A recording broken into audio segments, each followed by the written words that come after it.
अस्सलामुअलैकुम वरहमतुल्लाह। किसान दोस्तों, क्या आपकी फसल भी कद बहुत ज़्यादा कर जाती है, फूल कम उठाती है और जो फूल लगते हैं उनमें से भी ज़्यादातर गिर जाते हैं, जिसकी वजह से पैदावार में ख़तरखा कमी वाक़या होती है? अगर ऐसा है तो आज की वीडियो आपके लिए है, क्योंकि आज हम बातचीत करेंगे कि किस तरह से हम अपनी मर्ज़ी से मुख्तलिफ़ पौधों के कद को कंट्रोल कर सकते हैं, फूल जो लगते हैं उनकी तादाद बढ़ा सकते हैं और जो फूल लग जाएं उनको गिरने से बचाकर अच्छी पैदावार हासिल करने के साथ साथ अच्छी क्वालिटी का फल और पैदावार भी हासिल कर सकते हैं।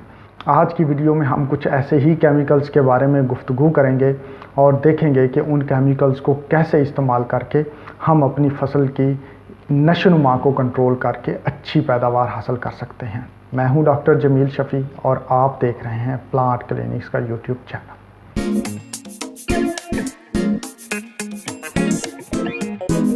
कपास की काश्त होने जा रही है और कपास में जो सबसे बड़ा मसला होता है वो कपास का कद कंट्रोल करना है।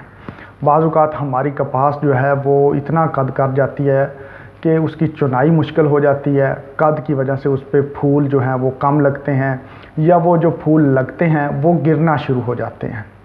ये एक बहुत बड़ा मसला होता है जिसकी वजह से किसानों की पैदावार जो है वो कम हो जाती है।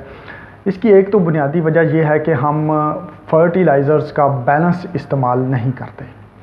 जब हम फर्टिलाइज़र्स का बैलेंस इस्तेमाल नहीं करते तो पौधे जो हैं वो वेजिटेटिव ग्रोथ की तरफ ज़्यादा जाते हैं और रिप्रोडक्टिव स्टेज उनकी डिले हो जाती है। लेकिन बाज़ औक़ात हम फर्टिलाइज़र्स का भी बैलेंस यूज़ कर रहे होते हैं, लेकिन उसके बावजूद पौधा जो है वो बहुत ज़्यादा कद की तरफ जा रहा होता है। फूल या तो लग कम रहे होते हैं और या फिर जो फूल लगते हैं वो गिरते जाते हैं। तो इन्हीं चीज़ों को कंट्रोल करने के लिए कुछ ऐसे केमिकल्स मार्केट में मौजूद हैं जिनका सही और दानिशमंदाना इस्तेमाल आपके फूलों के जो तादाद को बढ़ा सकता है और जो फूल लग जाते हैं उनको गिरने से बचा सकता है। जो फल लगता है वो अच्छी क्वालिटी का सेहतमंद फल लगेगा। अगर आप उन केमिकल्स को इस्तेमाल करना सही तरह से जान लें, उनको सही तरीके से दानिशमंदाना तरीके से वक़्त के साथ इस्तेमाल कर लें, तो आपकी पैदावार में कई गुना इजाफ़ा हो सकता है और ये जो परेशानी कद की वजह से होती है, फूल गिरने की वजह से होती है, ये सारी की सारी ख़त्म हो सकती है। उन केमिकल्स के नाम आप नोट कर लें, चूँकि वो एक से ज़्यादा केमिकल्स हैं। अगर एक नहीं अवेलेबल तो आप दूसरे पे शिफ्ट हो सकते हैं। और सबसे इम्पॉर्टेंट जो चीज़ इस यहाँ पे आपको नोट करने वाली होगी कि आपने जो है इनकी मिकदार और एप्लीकेशन मेथड को हमेशा फॉलो करना है। अगर आप गलत तरीके से गलत मिकदार में इस्तेमाल करेंगे इन केमिकल्स का तो बजाय फ़ायदे के नुकसान हो सकता है। तो लिहाजा पूरी गुफ्तगू को सुनने के बाद आपने हर एक चीज़ को जो है वो इंस्ट्रक्शंस के मुताबिक फ़ॉलो करना है। अगर इसके गलत इस्तेमाल होता है तो मैंने जैसे पहले ही बताया, फ़ायदा की बजाय नुकसान होता है और आपकी फसल फेल भी हो सकती है। ये ऐसे केमिकल्स हैं जो आपको इंस्टेंट जो है वो रिज़ल्ट्स देते हैं और इनकी वजह से नुकसान भी उसी तरह होता है। तो केमिकल्स के जो नाम हैं इनमें सबसे पहला केमिकल आप नोट करेंगे कि ये है फाइटोफिक्स। फाइटोफिक्स के नाम से ये एक केमिकल आता है जिसमें निफ्थाइल एसिटिक एसिड के नाम से एक केमिकल होता है जो कि एक प्लांट ग्रोथ हार्मोन्स है, प्लांट ग्रोथ रेगुलेटर है। और ये स्टैटिक कंपनी जो है मार्केट में सेल कर रही है। तकरीबन 200 से 250 की रेंज में अगर आप डीलर के पास जाएं तो 100 ml की पैकिंग आपको मिल जाती है। लेकिन अगर आपके इलाके में ये केमिकल मौजूद नहीं तो आप ऑनलाइन भी दराज से ये ख़रीद सकते हैं। दराज पे इसकी कीमत जो मैंने चेक की है वो फ़िलहाल जो चल रही है वो 300 रुपये 100 ml की चल रही है और डिलीवरी फ़ीस जो है तकरीबन उसकी 130 रुपये है। तो यानी कि आपको 430 रुपये में ये घर पहुंच जाएगा और ये 100 ml जो है वो आपके लिए काफ़ी हो जाएगा अगर आप जो है 2 से 3 एकड़ की काश्त करते हैं। तो अब दूसरा जो केमिकल आप इस्तेमाल कर सकते हैं वो है प्लानोफिक्स।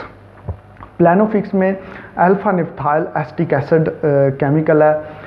जो हमने पहले देखा फाइटोफिक्स उसमें निफ्थाइल एसिटिक एसिड है, जबकि इसमें अल्फ़ा निफ्थाइल एसिटिक एसिड है।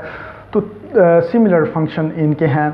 ये बायर कंपनी सेल करती है प्लानोफिक्स, और ये भी आप बायर के डीलर से पता कर सकते हैं, आपको आसानी से मिल जाएगा। जो इसके बाद नेक्स्ट केमिकल आप इस्तेमाल कर सकते हैं वो बायर कंपनी का ही स्टांस के नाम से आता है, वो भी आप इस्तेमाल कर सकते हैं। तो पहले नंबर पे मैं कहूँगा कि आप फाइटोफैक्स यूज़ करें, दूसरे नंबर पे आप प्लानोफिक्स पे आ जाएं, और तीसरे नंबर पे आप स्टांस पे आ जाएं। हम इनकी मिकदार को जो है वो डिस्कस कर लेते हैं कि इसको अप्लाई किस तरह से करना है, इस्तेमाल किस तरह से करना है। फॉर एग्ज़ाम्पल, अगर आप कॉटन में इस्तेमाल कर रहे हैं, कॉटन की फसल में प्रॉब्लम आ रही है, तो आपने कॉटन की फसल के फूल आने से पहले यानी कि फ्लावरिंग का सीज़न स्टार्ट हो जाए, और फूल आने से कोई जिस वीक में फूल लगने हों उस वीक में आपने इसको स्टार्ट करना है। और स्टार्ट में आपने 30 ml पर एकड़ की डोज़ रखनी है। 30 ml से ज़्यादा नहीं जाना, ज़्यादा जाएंगे तो एकदम से पौधे में जो है हार्मोनल चेंज आ सकती है, और जो फ़ायदे के बजाय वो नुकसान की तरफ जा सकता है, या उसका कद बहुत ज़्यादा जो है रिड्यूस हो सकता है, उसकी जो शक्ल और सूरत बिगड़ सकती है। तो हमने आहिस्ता आहिस्ता जो है इसको बढ़ाना है। तो स्टार्ट में आप 30 ml 100 लीटर पानी में पौधे के ऊपर स्प्रे करें, और उसको फिर ऑब्ज़र्व करें कि वो फ्लावरिंग की तरफ कितना आ चुका है। नेक्स्ट जो अगर आप देखें कि उसको फर्दर डोज़ की ज़रूरत है, तो नेक्स्ट डोज़ में आप 50 ml 100 लीटर पानी में उसको सेकंड डोज़ दे दें 10 से 12 दिन के वक्फे से। तो इस तरह से जो है वो आपका जो पौधा है, एक तो उसका कद जो है वो आपके कंट्रोल में रहेगा। आप उसका कद अगर बढ़ाना चाहते हैं तो पहली डोज़ के बाद आप उसको थोड़ा सा स्टे दें, तो वो थोड़ा सा और कद कर जाएगा, लेकिन वो फ्लावरिंग को कंट्रोल करना शुरू कर देगा। जब आप दूसरी डोज़ देंगे तो वो मुकम्मल तौर पे फ्लावरिंग की तरफ शिफ्ट हो जाएगा, और कद जो है वो साइडों पे ब्रांचेस की तरफ जो है वो फ्लावर्स वाली ब्रांचेस यानी कि फूलों वाली ब्रांचेस बढ़ाना शुरू करेगा। और जो फूल लगेंगे वो बहुत हद तक 99% जो है वो वहाँ पे स्टे करेंगे। आप थर्ड डोज़ की तरफ भी जा सकते हैं कि अगर आपको ज़रूरत देखें तो आप तीसरी मरतबा भी 50 ml 100 लीटर पानी में इस्तेमाल कर सकते हैं। लेकिन ये बात याद रखनी है कि इसको इस्तेमाल करने से पहले आप फाइटोफिक्स यूज़ कर रहे हैं, प्लानोफिक्स यूज़ कर रहे हैं, स्टांस यूज़ कर रहे हैं, तो इसको इस्तेमाल करने से पहले ज़रूरी है कि एक दिन पहले आप अपनी फसल को पानी लगा लें। ऐसी फसल पे इस्तेमाल नहीं करना जो कि खुश्क हो चुकी हो, जिसको पहले ही वाटर स्ट्रेस हो, वरना आपकी फसल मज़ीद स्ट्रेस में आ सकती है।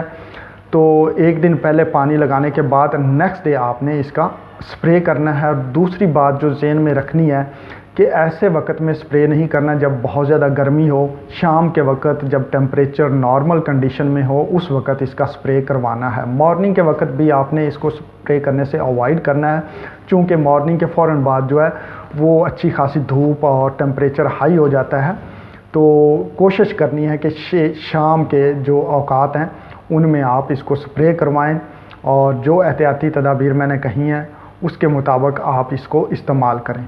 इससे आपकी जो फ्लावरिंग है वो भी अच्छी होगी, और जो फूल लगेंगे वो गिरेंगे नहीं, और जो फ्रूट्स लगेंगे वो भी सेहतमंद होंगे। क्योंकि पौधे की जो एनर्जी जो है वो अपना कद बढ़ाने पे, अपनी जो वेजिटेटिव ग्रोथ बढ़ाने पे लग रही थी, वो सारी की सारी शिफ्ट हो जाएगी उसके फूल और फल बनाने पे। यही फार्मूला आप दूसरे पौधों जैसे कि मिर्च है, टमाटर है, इनमें भी आप इस्तेमाल कर सकते हैं, और इसके बड़े अच्छे रिजल्ट्स मिलते हैं। मिर्चों में भी आप जैसे कि फूल आने का सीज़न स्टार्ट हो तो उस वक्त अप्लाई कर दें, फूल जो है वो बन चुके हों तो उस वक्त दूसरी डोज़ दे सकते हैं, लेकिन पौधे की कंडीशन को देखते हुए। और तीसरी डोज़ आप अगर ज़रूरत पड़ने पे उस वक्त दें, अगर जो है वो फूल खुलने से पहले। लेकिन बाद में मैं फिर से कहूँगा कि एक डोज से भी काम चल सकता है, 2 से भी, और ज़रूरत पड़ने पे तीसरी डोज़ अप्लाई की जाती है। अब आ जाते हैं हम बड़े पौधों की तरफ। ये जो मैंगो हमारा है, आम का दरख्त, सिट्रस का दरख्त, लेमन का दरख्त, इनमें जो है फ्लावर शेडिंग का बड़ा मसला होता है। फूल बहुत ज़्यादा लगते हैं और उनमें से बहुत ज़्यादा फूल गिर जाते हैं, और इतनी मिकदार में बाज़ औक़ात फूल गिरते हैं कि 1 या 2 फल या बिल्कुल ही फलों से वो खाली रह जाता है, या फिर 1 साल फल जो है पौधे पे आते हैं, दूसरे साल नहीं आते। तो इन चीज़ों को भी आप इन फाइटो हार्मोन से कंट्रोल कर सकते हैं। तो ये हम किसी नेक्स्ट वीडियो में डिटेल से डिस्कस करेंगे कि फलों में हम किस तरह से अप्लाई करके इनकी जो है वो मैनेजमेंट कर सकते हैं।